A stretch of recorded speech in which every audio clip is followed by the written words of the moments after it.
नमस्कार दोस्तों, मैं जितेंद्र द्विवेदी। आप सभी का स्टडी विद जितेंद्र चैनल पर स्वागत है। आज की हमारी क्लास गुप्त वंश को हम डिस्कस करेंगे, यानी हमने मौर्योत्तर काल तक डिस्कस कर लिया है। अब गुप्त काल का उदय होता है, तो इसके पहले हम पृष्ठभूमि जानेंगे कि हमने देखा कि मौर्योत्तर काल में केवल कुषाण वंश के शासकों ने ही केंद्रीय सत्ता को स्थापित करने का प्रयास किया। क्योंकि आपने देखा कनिष्क का जो साम्राज्य था वो अफगानिस्तान, आपका सिंध, कश्मीर, पाटलिपुत्र और दक्षिण के कुछ भागों तक था। यानी पहली बार, या ऐसा कहेंगे कि मौर्य काल के बाद मौर्योत्तर काल में एकमात्र ही शासक हमें देखने को मिलता है कनिष्क या कुषाण वंश के शासकों ने, जो पहली बार एक केंद्रीकृत सत्ता का प्रयास किया। परंतु ये भी तीसरी शताब्दी तक आते आते इसका पतन हो गया। तो फिर अब क्या होता है, अब विकेंद्रीकरण राज्य देखने को मिलते हैं। जब भी केंद्रीय सत्ता कमजोर होती है तो छोटे छोटे राजवंशों का उदय हमें देखने को मिलता है। तब यहाँ उस समय की स्थिति देखी जाए तो हमें पूरब में आपका गुप्त वंश देखने को मिल रहा है, दक्षिण में बकाटक देखने को मिल रहे हैं, पश्चिम में नागवंश। यही कुछ जो उस समय प्रमुख राजवंशों में हम देख सकते हैं। यानी केंद्रीकृत सत्ता का पतन हुआ कुषाणों के द्वारा और विकेंद्रित राज्यों की स्थापना हुई। ठीक है, तो ये भी लगभग 300-325 तक चला, चौथी शताब्दी के प्रारंभ तक हम कह सकते हैं दूसरे शब्दों में। परंतु इन विकेंद्रीकरण राज्यों में गुप्त वंश ने दोबारा या पुनः एक बार केंद्रीय के सत्ता स्थापित की और 200 सालों तक गुप्त वंश हमें देखने को मिलता है। अब हम गुप्त वंश को यहाँ जब डील कर रहे हैं तो हमें ये देखना होगा कि इसके एविडेंस क्या क्या है। तो हमें मध्य प्रदेश में कुछ इसके अभिलेख देखने को मिलेंगे, उन अभिलेखों को हम यहाँ समझेंगे। इसके बाद कुछ स्थल देखने को मिलेंगे, फिर हम प्रमुख राजवंशों को यहाँ देखेंगे। जिस तरीके से हम सारे टॉपिकों को हम देखते हैं। तो आपने गुप्त वंश हम पढ़ाने वाले हैं, तो आपने देखा हम हिस्ट्री में एमपी की हिस्ट्री को कहाँ तक अभी तक कर लाए हैं। हमने शुरुआत में बिल्कुल भारतीय इतिहास के तरीके से इसको पढ़ाना प्रारंभ किया था और हमने प्रागैतिहासिक काल कराया, जिसके अंतर्गत हमने पाषाण स्टोन को कराया मध्य प्रदेश के संदर्भ में। हमने इसके बाद आदि ऐतिहासिक काल को देखा, जिसमें सिंधु और वैदिक काल को देखते हैं। हमने ये भी बताया कि सिंधु और हम वैदिक काल में ऋग वैदिक काल को नहीं देखते हैं, क्योंकि इनका दोनों ही जो सभ्यताएं हैं वो हमें भारत के उत्तर पश्चिम में देखने को मिली। हमने उत्तर वैदिक काल की कुछ चीज़ें देखी। इसके बाद हमने कुछ प्रमुख राजवंश देखे, महाकाव्य काल देखा जिसमें रामायण महाभारत की चीज़ें देखी। फिर हमने महाजनपद देखे, क्योंकि एमपी में 2 महाजनपद थे, अवंती और चेदी, उनको भी डिस्कस किया अच्छे से और 16 महाजनपदों पर भी प्रकाश डाला। इसके बाद हमने देखा उन 16 में से मगध का उत्कर्ष होता है, उसमें कुछ प्रमुख राजवंश आते हैं, जैसे बृहदत्त वंश, आपका हयक वंश, शिशुनाग वंश। इसके बाद आपका नंद वंश को हराकर मौर्य साम्राज्य स्थापित होता है। मौर्य साम्राज्य एक पूरा केंद्रीय सत्ता है। मौर्य साम्राज्य का जब पतन होता है या मौर्य साम्राज्य जब खत्म होती है तो यहाँ 2 उत्तराधिकारी देखने को मिलते हैं, एक हमें विदेशी, एक देसी। देसी में हम देखा जाए तो शुंग वंश, कर्ण वंश, सातवाहन वंश देखा हमने इसके बाद विदेशियों में देखा कि विदेशी भी भारत की तरफ मूव कर रहे हैं, जिनमें हमने हिंदवन देखे, है ना, हमने शक देखे। हमने शक के बाद पहलव देखे। पहलव का मध्य प्रदेश में हमें कोई साक्ष्य नहीं मिला, हमने उसको भी नहीं देखा। हमने फिर लास्ट में जो पिछली क्लास है उसमें हमने कुषाण वंश को देखा, है ना, कि किस तरीके से कुषाण भारत में 2 ज्येष्ठ सूची उसको ज्येष्ठ यूची बोलते हैं, तो यूची को ही कुषाण बोलते हैं। तो यूची जो जाति आई वो भारत में किस तरीके से प्रवेश की, और इसी कुषाण वंश के ही कनिष्क ने एक केंद्रीय सत्ता की स्थापना की। तो अभी तक हम इतना हिस्ट्री को यहाँ पढ़ चुके हैं। आज हम गुप्त वंश को बेसिक स्टार्ट करेंगे। इसको हम 2-3 पार्ट्स में गुप्त वंश को करेंगे। इसके बाद हम गुप्त उत्तर काल को देखेंगे। इसके बाद फिर कुछ प्रमुख राजवंश और एमपी में उनको देखेंगे। यानी ये सारी जो सीरीज चल रही है इसको आप एक बार पढ़ लेते हैं, नोट्स बना लेते हैं, तो प्री कम मेंस यानी यूनिट इकाई जो आपकी हिस्ट्री का है, ठंडा वाला पेपर, उसमें मध्य प्रदेश की जो भी इतिहास है आपको बिल्कुल दिक्कत नहीं जाएगी। चलिए आज की क्लास हमको प्रारंभ करते हैं। पृष्ठभूमि हम देखने वाले हैं गुप्त वंश। तो हम यहाँ पृष्ठभूमि में लिखना चालू करेंगे कि मौर्योत्तर, अभी जो हमने बताया है उसी को हम अब शब्दों में यहाँ लिखाना चालूंगे। प्रमुख हमने शासकों पर आज चर्चा नहीं की है, क्योंकि अभी हमारे इसमें 2-3 वीडियो आने हैं, हम पूरा चर्चा करेंगे, आपको सब बताएंगे। इसमें हम विक्रमादित्य द्वितीय, चंद्रगुप्त द्वितीय, विक्रमादित्य बताएंगे हम। इसमें आपको समुद्रगुप्त सारी चर्चा करेंगे, कुमारगुप्त, स्कंदगुप्त सारा। पर आप अभी देखिए, लिखेंगे हम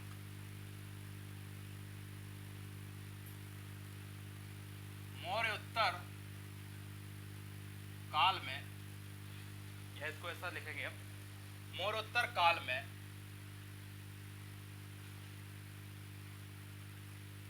कुषाण शासकों के अलावा किसी ने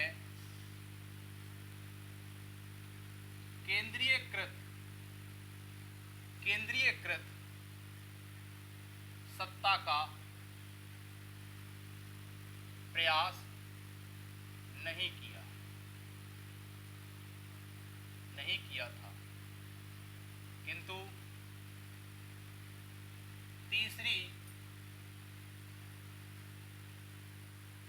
ईसा पूर्व तक या तीसरी शताब्दी तक कहें हम, तीसरी शताब्दी तक आते आते इस वंश का भी पतन हो गया। आपने देखा मौर्योत्तर काल में हमने देसी राजवंशों को देखा, शुंग को देखा, कर्ण को देखा, सातवाहन को, पर किसी ने प्रयास नहीं किया। हमने विदेशी में देखा तो केवल एकमात्र वंश कुषाण वंश ने ही केंद्र के सत्ता का प्रयास किया, फिर भी वो तीसरी शताब्दी तक आते आते उनका भी पतन प्रारंभ हो गया। तो ये तो आपने एक भूमिका या पृष्ठभूमि के रूप में जाना। अब हम यहाँ ये चीज देखेंगे कि उस समय, अब जब इनका पतन हो गया तो उस समय भारत में कौन कौन से राजवंश हमें देखने को मिल रहे हैं। तो लिखेंगे इस काल में महत्वपूर्ण राजवंश, इस काल में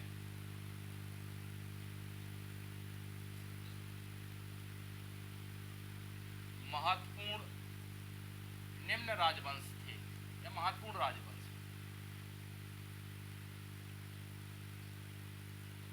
तो हम इसको इस तरीके से लिखते हैं या हम ऐसा बताते हैं कि पश्चिम में दिशाओं के हिसाब से बताते हैं आपको। पश्चिम में है तो बहुत सारे, पर हम मेन की बात करते हैं। और पूरब में, पूर्वी क्षेत्र में या पूरब में, पश्चिमी भारत में, ऐसा लिखो आप,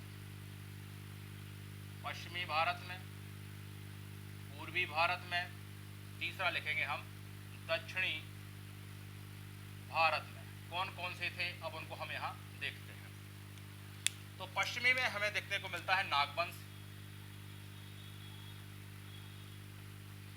पूरब में हमें गुप्त वंश देखने को मिलता है, और दक्षिण में हमें बकाटक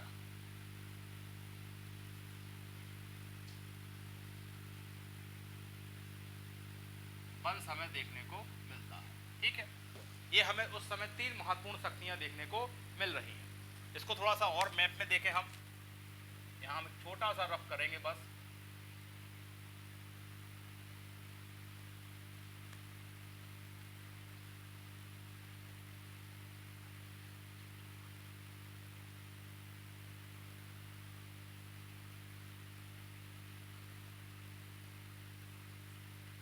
इस पूरब रीजन में देखा जाए, पश्चिमी रीजन में भारत में हमें यहाँ नागवंश देखने को मिल रहा है, और यहाँ हम दक्षिण की बात करें, दक्षिण में हमें देखने को मिल रहा है आपका वकाटक वंश, और हम पूरब साइड की बात करें यानी पूर्वी भारत में, तो हमें यहाँ गुप्त वंश देखने को मिल रहा है। तो यही हमें तीन महत्वपूर्ण शक्ति देखने को मिल रही है पश्चिमी। तो आप देखें इनको, पूरब में देखा जाए यानी पूर्वी भारत में हमें क्या देखने को मिल रहा है, गुप्त वंश। दक्षिण में हमें वकाटक वंश, और पश्चिमी साइड आपको हमें नागवंश देखने को मिल रहा है। तो उस समय अब क्या हो रहा है, जो केंद्रीय सत्ता आपने देखी थी कल, किसकी, जो कल आपने कनिष्क की केंद्रीय सत्ता देखी थी या कुषाण वंश के शासकों की, वो हमें अब क्या देखने को मिलती है, कमजोर रूप में देखने को मिल रही है।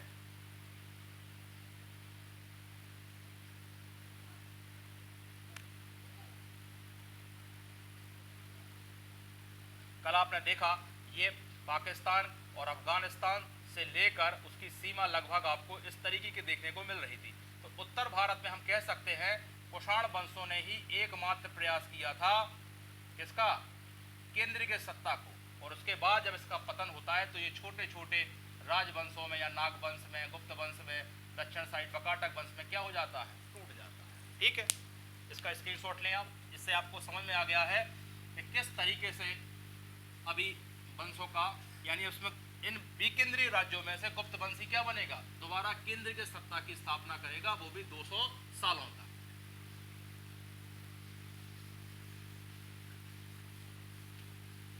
चलिए अब हम इसमें से आपको बता दे रहे हैं, एक फैक्ट और लिख लें इसमें अभी पृष्ठभूमि में, फिर हम सीधा आपको इसके एविडेंस बताएंगे। लिखेंगे हम कुषाण वंश के पतन के पश्चात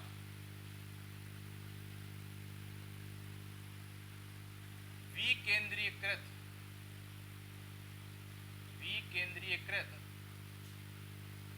राज्यों का उदय होता है। ठीक है, क्योंकि अब कुषाण वंश की क्या होगी, केंद्रीय की सत्ता आपको क्या देखने को मिल रही है। ठीक है, तो अब भी केंद्रीय युग प्रारंभ हो गया।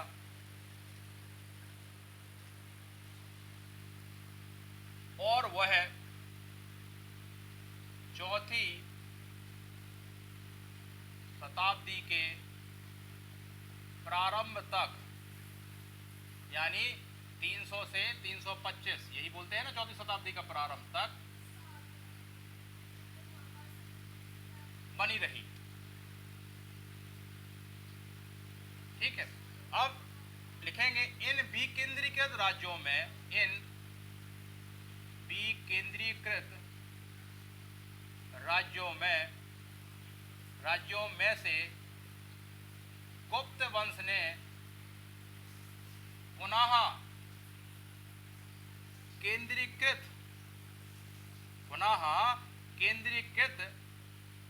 सत्ता या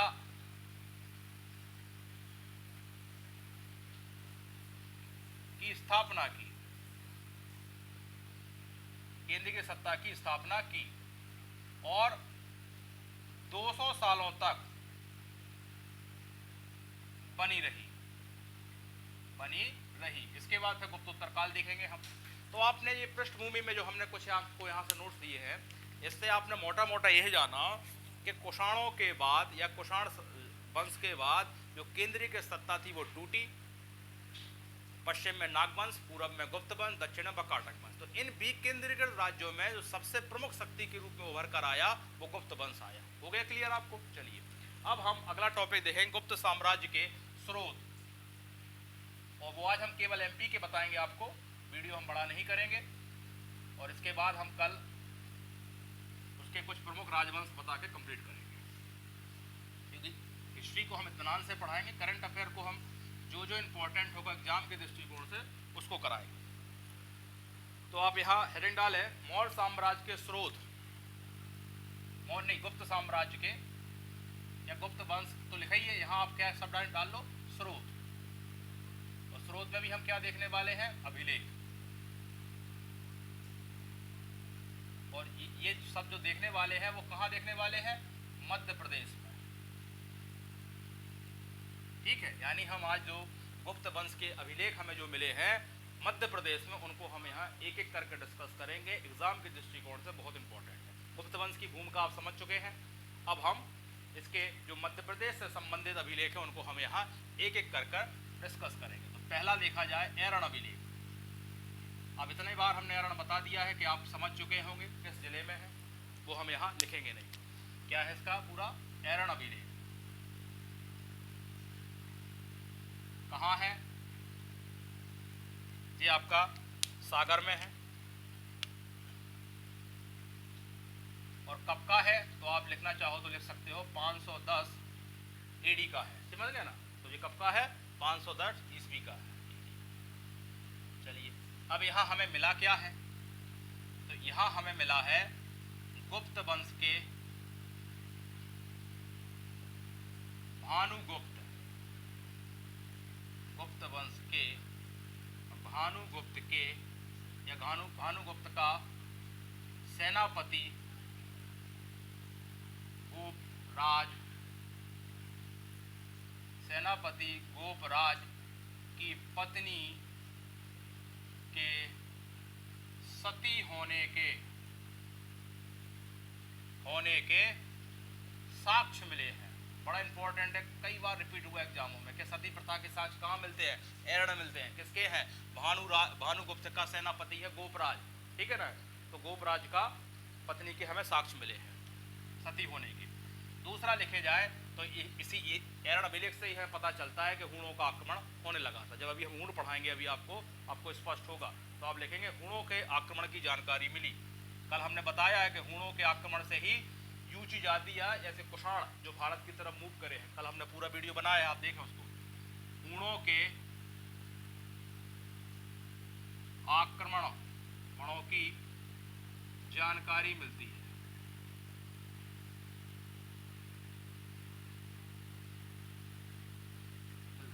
ठीक हो गया आपका एरण अभिलेख। एक दूसरा अभिलेख और आप यहीं लिख लें, फिर इसके बाद हम रब करेंगे। दूसरा अभिलेख है आपका सुप्रिया अभिलेख। ये कहाँ का है? एमपीपीएससी तो इतना ही पूछती है कौन कहाँ का है, तो आप लिखेंगे ये रीवा का है, रीवा जिले में है। क्या है में ऐसा खास मिला है? तो यहाँ लिखेंगे हमें यहाँ जो गुप्त वंश के या गुप्त वंश की वंशावली मिली है। तो कहाँ से मिली है? घटोत्कच इन्होंने माना है कि पहले राजा हुआ करते। तो लिखेंगे इसमें गुप्तों की वंशावली, इसमें गुप्तों की वंशावली घटोत्कच से मिलती है। यानी पहला राजा घटोत्कच से मानते हैं अपन, मिलती है। तो ये एविडेंस मिल गया कि नहीं मिल गया? इसी को बोलते हैं अपन पुरातात्विक साक्ष्य। दो आप स्क्रीनशॉट लें।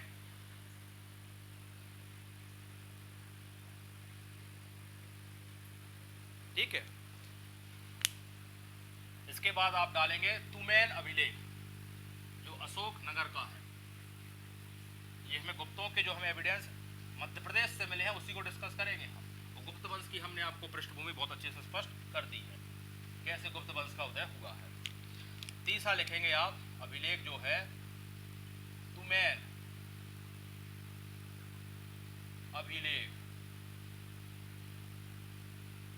कहाँ का है? इसको आप लिखेंगे ये है आपके अशोकनगर डिस्ट्रिक्ट का, अशोकनगर। क्या मिला है भाई ऐसा खास? तो लिखेंगे इस अभिलेख में, इस अभिलेख में राजा को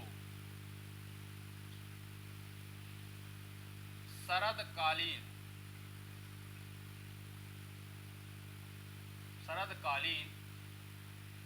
सूर्य के समान बताया गया है। एक फैक्ट ये मिला है। दूसरा मिला है इसमें हमें, इसमें कुमारगुप्त प्रथम के शासन की जानकारी मिलती है,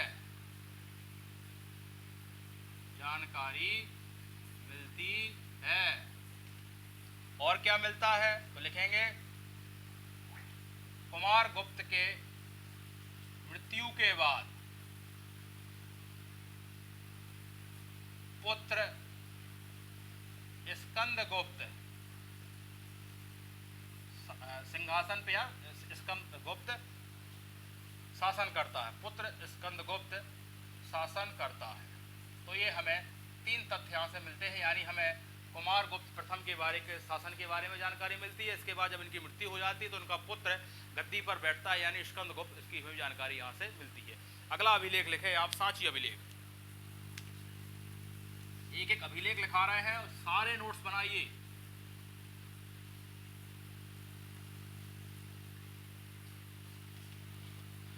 देखिए चौथा जो हमें एविडेंस के रूप में मिला है एमपी में, सांची अभिलेख कहाँ का है, अब आपको पता हो गया होगा।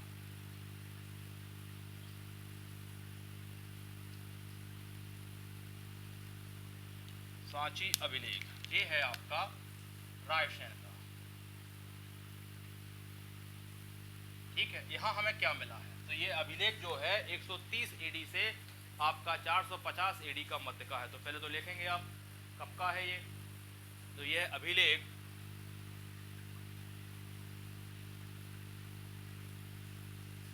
गुप्त संवत 130 से 450 एडी के मध्य का है। दूसरा हमें यहाँ से क्या एविडेंस मिलता है, तो लिखेंगे इसमें बौद्ध उपासक, इसमें बौद्ध उपासक, उस बौद्ध उपासक का नाम जो है वो है संसिद्ध, संसिद्ध की पत्नी हरस्वामिनी, हरस्वामिनी हरि है, हरिस्वामिनी, हरिस्वामिनी द्वारा, हरिस्वामिनी द्वारा सांची का एक प्राचीन नाम है, वो भी आप लिख लें यहाँ, काकड़म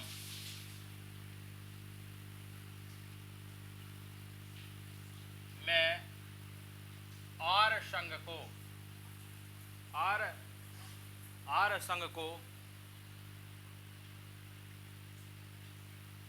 दान दिए जाने का बात कही गई है,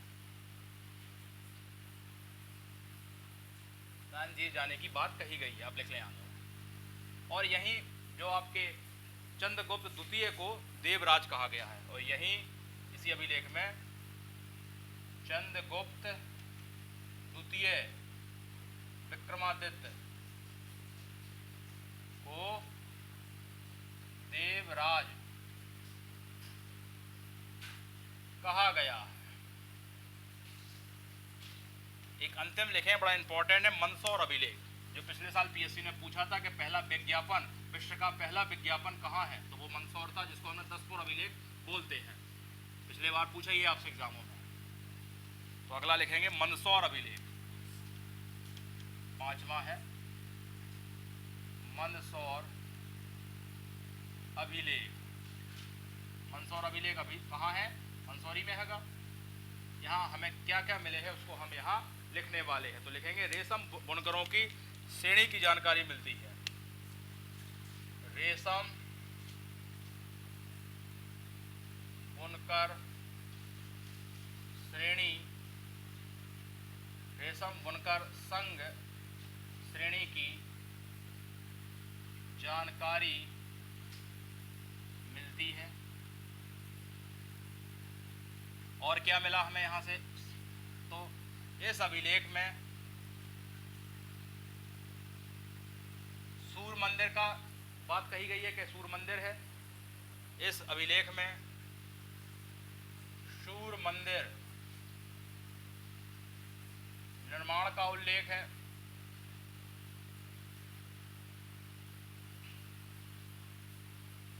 और विक्रम संवत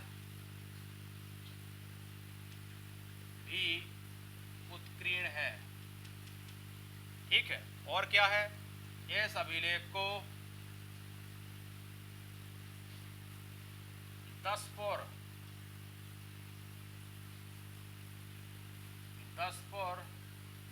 अभिलेख भी कहते हैं। ठीक है, तो ये मंदसौर अभिलेख के बारे में इंपॉर्टेंट है। एक हम विशेष नोट में आपको वो जो पिछले बार प्रश्न आया था उसको यहाँ डिस्कस करेंगे, दसपुर अभिलेख के बारे में। ठीक है,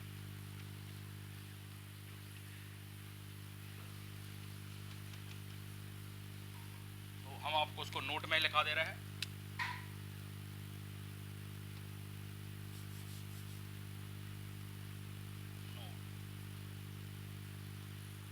डालेंगे हेडिंग, विश्व का पहला विज्ञापन,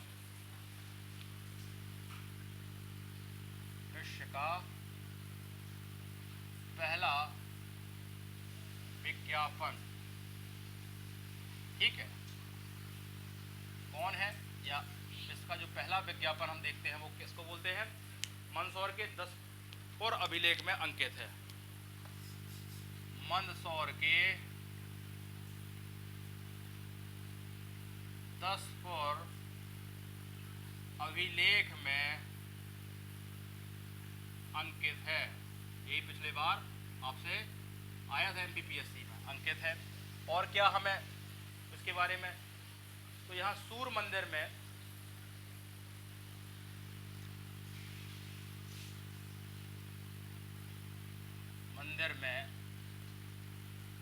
रेशम बुनकरों ने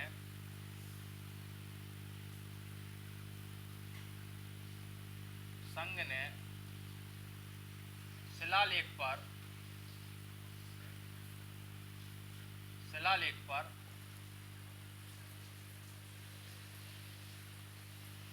संघ ने एक शिलालेख खुदवाया, ऐसा लिखेंगे, एक खुदवाया का मतलब उसको उत्कीर्ण करवाया। क्या करवाया, रेशम की विशेषताओं का वर्णन है उसमें कि कैसी बढ़िया रेशम है ये, रेशम की विशेषताओं का वर्णन है, यानी उसकी खूबियां बताई हैं। तो इससे ही इतिहासकारों ने कहा है कि यही विश्व का पहला विज्ञापन है, ठीक है। तो ये पिछली बार एमपीपीएससी में आया था, तो हमने आपको नोट में करा दिया। रिपीट भी होते हैं एमपीपीएससी में क्वेश्चन, तो आप उसको ध्यान रखेंगे। तो इस तरीके से हमने आपको आज, अच्छा कल के क्या पढ़ाएंगे, हम कुछ गुप्तकालीन स्थल बताएंगे, इसके बाद प्रमुख शासक बताएंगे। कल ही संभवतः इसको हम कंप्लीट करने का प्रयास करेंगे। तो हमने आज आपको क्या डिस्कस किया, गुप्त वंश के बारे में हमने पृष्ठभूमि बताई, किस तरीके से गुप्त वंश का उदय हुआ है। फिर इसके बाद हमने कुछ स्रोतों पर बात की है, स्रोत बड़े इंपॉर्टेंट थे, क्लास को हम लंबा नहीं करना चाह रहे हैं, नहीं तो इसी में हम स्थल भी कराते आपको, ठीक है ना। तो हमने वो मध्य प्रदेश से जो 5 अभिलेख मिले हैं, बहुत ज़्यादा ही आपके लिए इंपॉर्टेंट है, हमने वो कराए। कल हम स्थल कराएंगे और प्रमुख शासकों के बारे में भी डिस्कशन करेगा। आज के लिए धन्यवाद।